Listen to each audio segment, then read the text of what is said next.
मैं हूँ तुम्हारा सखा, तुम्हारा मार्गदर्शक। स्वागत है तुम्हारा ज्ञान टॉक्स में। हर श्लोक में है तुम्हारी जीवन यात्रा के लिए मेरा संदेश। आज हम किसी एक श्लोक की परिधि में नहीं बंधेंगे। आज हम उस महासागर की ओर चलेंगे जहाँ से ज्ञान की सभी नदियाँ निकलती हैं। आज हम उस परंपरा के स्रोत पर बात करेंगे जहाँ से सभी श्लोक, सभी शास्त्र और सभी मार्गदर्शन प्रवाहित हुए। आज हम बात करेंगे गुरु पूर्णिमा की।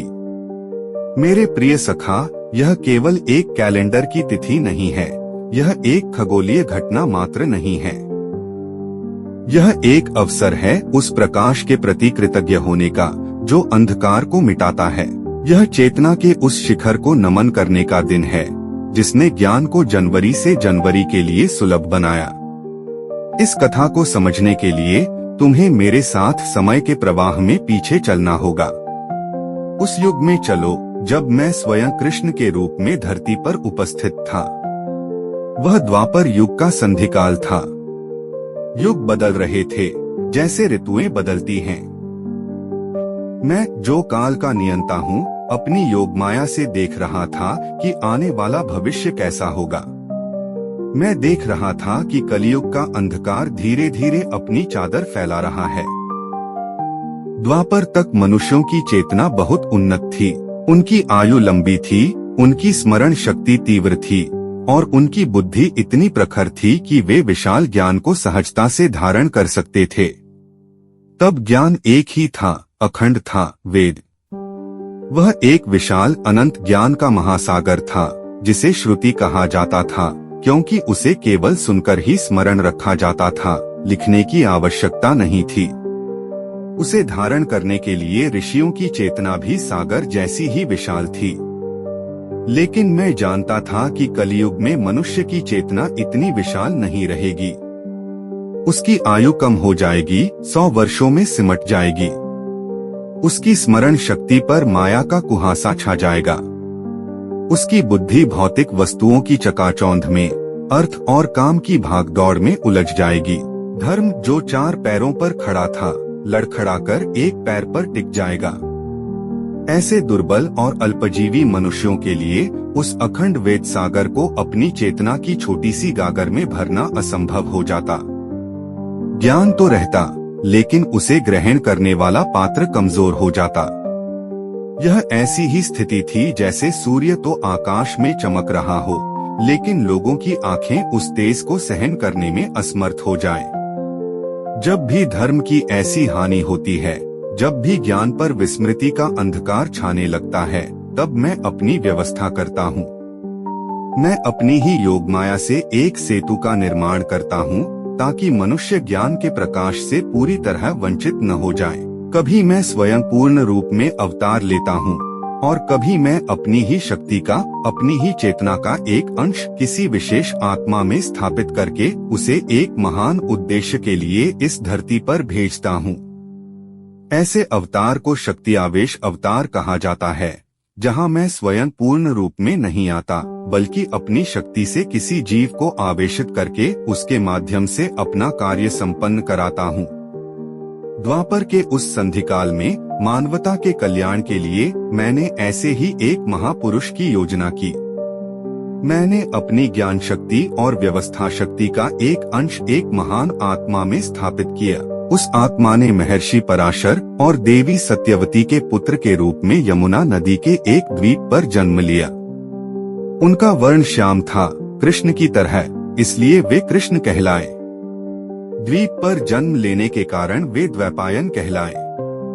लेकिन संसार ने उन्हें उस नाम से जाना जो उनके जीवन का उद्देश्य था, जो उनका कर्म था। उनका कर्म था ज्ञान की बिखरी हुई मणियों को एक सूत्र में पिरोना, उसकी व्यवस्था करना।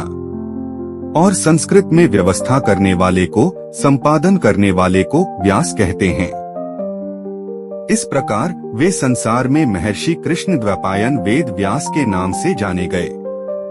व्यास केवल एक ऋषि नहीं थे, वे साक्षात मेरे ज्ञान के ही संगठित रूप थे। उनका जन्म ही इस महान कार्य के लिए हुआ था। उन्होंने अपनी दिव्य दृष्टि से कलयुग के मनुष्यों की सीमाओं को देख लिया और समझ लिया कि ज्ञान को उन तक पहुंचाने के लिए उसे सरल, सुलभ और व्यवस्थित बनाना होगा। और तब उन्होंने वह कार्य आरंभ किया जिसकी कल्पना भी साधारण मनुष्य के लिए असंभव है। वह ज्ञान के उस अथाह महासागर के तट पर बैठ गए और उन्होंने मंथन आरंभ किया। सबसे पहले उन्होंने उस एक अखंड वेद को, जो एक सूर्य की तरह था, अपनी प्रज्ञा के प्रिज्म से गुजारा। जैसे प्रिज्म सूर्य के एक सफेद प्रकाश को 7 अलग अलग रंगों में विभक्त कर देता है, वैसे ही व्यास ने उस एक वेद को 4 अलग अलग धाराओं में विभाजित किया, ताकि अलग अलग रुचि और क्षमता के लोग अपनी अपनी प्रकृति के अनुसार ज्ञान को ग्रहण कर सकें। उन्होंने स्तुति और प्रार्थना की ऋचाओं को एकत्र करके ऋग्वेद का संकलन किया। यह ज्ञान की वह धारा थी जो परमात्मा के दिव्य स्वरूपों की स्तुति के माध्यम से हृदय में भक्ति और श्रद्धा जगाती है। उन्होंने इस ज्ञान की परंपरा को अपने शिष्य पैल को सौंपा। फिर उन्होंने यज्ञ, अनुष्ठान और कर्मकांड से संबंधित मंत्रों को एक स्थान पर संग्रहित किया और उसे यजुर्वेद नाम दिया। यह ज्ञान की वह धारा थी जो मनुष्य को सिखाती है कि अपने कर्मों को एक यज्ञ कैसे बनाया जाए, अपने जीवन को एक पवित्र अनुष्ठान कैसे बनाया जाए। यह कर्मयोग का व्यावहारिक ज्ञान था। इस धारा को उन्होंने अपने सबसे प्रिय शिष्य वैशंपायन को दिया, जिन्होंने इसे आगे बढ़ाया। इसके पश्चात उन्होंने उन ऋचाओं को चुना जिन्हें गाया जा सकता था, जिनमें संगीत और माधुर्य था। उन्होंने सामवेद की रचना की। यह ज्ञान की वह संगीतमय धारा थी जो नादब्रह्म की साधना से, संगीत और कला के माध्यम से परमात्मा तक पहुंचने का मार्ग दिखाती है। यह भक्ति और आनंद का मार्ग था। इसकी परंपरा उन्होंने अपने शिष्य जैमिनी को सौंपी और अंत में उन्होंने उन मंत्रों को संकलित किया जो मनुष्य के लौकिक जीवन से, उसके स्वास्थ्य, उसकी आयु, उसके समाज, उसकी सुरक्षा और उसकी भौतिक समृद्धि से संबंधित थे। इसे उन्होंने अथर्ववेद नाम दिया। यह ज्ञान की वह व्यावहारिक धारा थी जो जीवन के पुरुषार्थ, धर्म, अर्थ, काम और मोक्ष में संतुलन स्थापित करना सिखाती है। इस ज्ञान को उन्होंने अपने शिष्य सुमंतु को दिया। देखो, यह केवल एक साहित्यिक वर्गीकरण नहीं था। यह ज्ञान के वितरण की एक दिव्य व्यवस्था थी। यह सुनिश्चित करने का उपाय था कि ज्ञान केवल कुछ लोगों तक सीमित न रहकर अलग अलग गुरु शिष्य परंपराओं के माध्यम से युग युगों तक सुरक्षित और प्रवाहित होता रहे। व्यास ने ज्ञान के लिए एक ऐसा शरीर, एक ऐसी संरचना तैयार कर दी जो कलयुग के थपेड़ों को सह सके। लेकिन मेरे उस ज्ञान अवतार का कार्य अभी पूरा नहीं हुआ था। वे जानते थे कि वेद की भाषा अभी भी गूढ़ है, उसके सिद्धांत अभी भी जटिल हैं। कलयुग का साधारण मनुष्य जो दिन रात अपने जीवन के संघर्षों में उलझा रहेगा, उसके पास इतना समय, धैर्य या बौद्धिक क्षमता नहीं होगी कि वह इन ग्रंथों का अध्ययन कर सके।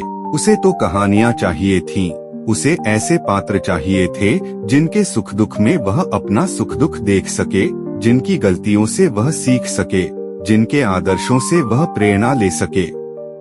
तब महर्षि व्यास ने अपने योग समाधि में स्थित होकर मानवाइतिहास की सबसे बड़ी, सबसे भव्य और सबसे जटिल कहानी की रचना की।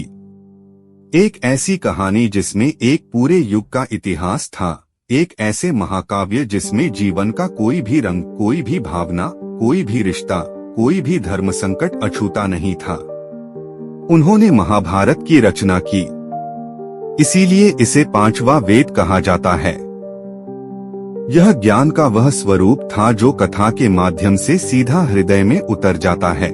महाभारत केवल कौरवों और पांडवों के युद्ध की कहानी नहीं है मेरे सखा।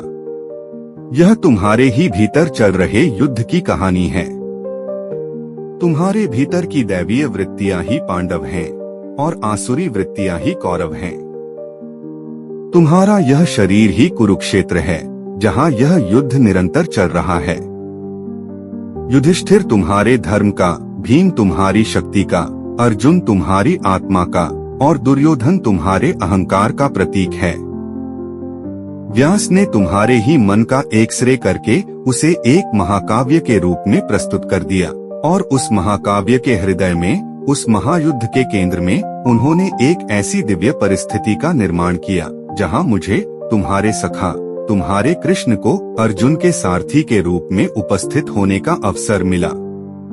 व्यास ने वह रथ बनाया, उन्होंने वे घोड़े जोते, उन्होंने अर्जुन को उस विषाद के क्षण तक पहुंचाया ताकि मैं उसके माध्यम से समस्त मानवता को वह ज्ञान दे सकूं जिसकी उसे कलयुग में सबसे अधिक आवश्यकता पड़ने वाली थी। उन्होंने वह मंच तैयार किया ताकि मैं श्रीमद् भगवद गीता का अमृत गीत गा सकूं, और फिर उन्होंने मेरे उस गीत को, उस संवाद को शब्दबद्ध किया ताकि वह केवल अर्जुन तक ही सीमित न रहकर तुम तक और आने वाली हजारों पीढ़ियों तक पहुंच सके। व्यास के ज्ञान यज्ञ की आहुतियां यहीं समाप्त नहीं हुई। उन्होंने 18 महापुराणों की रचना की जिनमें मैंने जो अलग अलग अवतार लिए उनकी लीलाओं का, उनके उपदेशों का सरल और भक्तिपूर्ण कथाओं के माध्यम से वर्णन किया। पुराणों ने उस ज्ञान को महिलाओं और उन वर्गों तक भी पहुंचाया जिन्हें उस समय वेदों के अध्ययन का अधिकार नहीं था।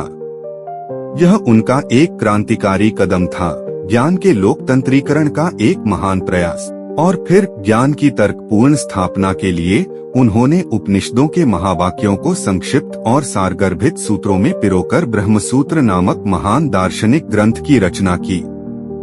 कल्पना करो उस एक व्यक्तित्व की जिसने अकेले ही ज्ञान का इतना विशाल, इतना व्यवस्थित और इतना बहुआयामी संसार रचा। जिस दिन आषाढ़ मास की शुक्ल पक्ष की पूर्णिमा के दिन उन्होंने अपने इस ज्ञान यज्ञ को पूर्णता की ओर ले जाते हुए अपने शिष्यों को दीक्षा दी, उसी मंगलमयी तिथि को इस भारत भूमि ने गुरु पूर्णिमा और व्यास पूर्णिमा के रूप में मनाना प्रारंभ किया। यह उस आदि गुरु के प्रति कृतज्ञता ज्ञापित करने का दिन बन गया जिसने मानवता पर ज्ञान का सबसे बड़ा उपकार किया। अब तुम गुरु और पूर्णिमा के रहस्य को और गहराई से समझो। मैंने बताया, गु का अर्थ है अंधकार, अज्ञान का, मोह का, अहंकार का अंधकार, और रु का अर्थ है हटाने वाला, निरोध करने वाला। गुरु वह शक्ति है, वह तत्व है जो तुम्हारे जीवन के इस आंतरिक अंधकार को हटाकर तुम्हें तुम्हारे ही आत्मस्वरूप के प्रकाश से मिला दे। गुरु कोई शरीर मात्र नहीं है, गुरु एक तत्व है, एक सिद्धांत है, एक प्रकाश स्तंभ है। महर्षि व्यास उसी गुरु तत्व के सबसे बड़े प्रतीक बने। और पूर्णिमा, पूर्णिमा का अर्थ है पूर्णता। इस रात को चंद्रमा अपनी 16 कलाओं से पूर्ण होकर प्रकाशित होता है। आकाश में अंधकार का नामो निशान नहीं होता, केवल चंद्रमा की शीतल धवल चांदनी होती है। गुरु शिष्य के जीवन में यही करता है। शिष्य का मन अमावस्या के अंधकार की तरह होता है, संशयों, भयों और वासनाओं से भरा हुआ। गुरु की कृपा और ज्ञान की किरणें जब उस मन पर पड़ती हैं, तो धीरे धीरे उसकी कलाएं बढ़ने लगती हैं। उसका अज्ञान घटता है और ज्ञान बढ़ता है। और एक दिन ऐसी स्थिति आती है जब उसका मन भी पूर्णिमा के चंद्रमा की तरह अपने पूर्ण स्वरूप में खिल उठता है, शांत, शीतल, निर्मल और ज्ञान के प्रकाश से प्रकाशित। और पूर्णिमा का एक और रहस्य है, चंद्रमा का अपना कोई प्रकाश नहीं होता, वह तो केवल सूर्य के प्रकाश को ही पूरी तरह से परावर्तित करता है। पूर्णिमा की रात को वह सूर्य के प्रकाश को ग्रहण करने और उसे परावर्तित करने की अपनी क्षमता के शिखर पर होता है।